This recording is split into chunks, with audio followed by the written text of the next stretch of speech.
qui con Raffaele Palazzo, difensore centrale dell'Aspra.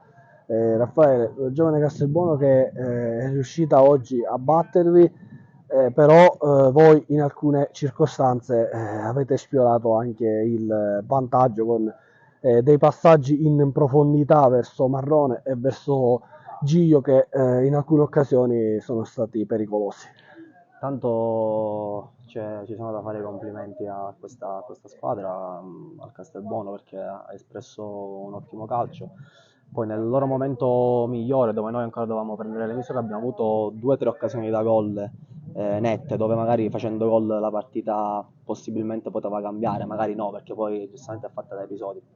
Poi giustamente a un minuto dal termine del primo tempo abbiamo beccato un gol che si poteva, secondo me, un po' evitare, anche se riuscivamo a stare un po' più attenti.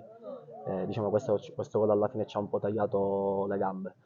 Poi nel secondo tempo eravamo convinti di riuscire comunque a mantenere la partita, però poi subito a freddo abbiamo ripreso il secondo gol su un errore che abbiamo fatto e quindi un po' la partita poi diciamo è cambiata.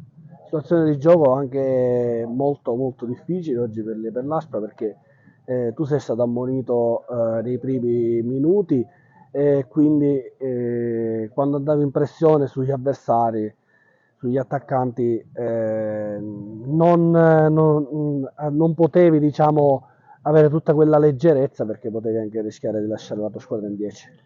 Certo, vabbè, quello fa parte del gioco.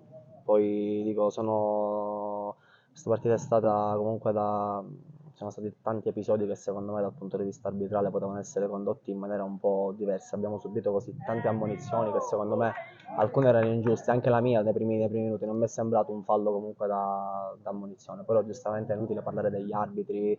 Il calcio è fatto di questo. Adesso ci costa soltanto allenarci, cercare di rientrare con la testa, perché giustamente subire una sconfitta così pesante è sempre brutto e quindi niente, testa alla settimana per lavorare, che già da domenica ci aspetta una partita importante.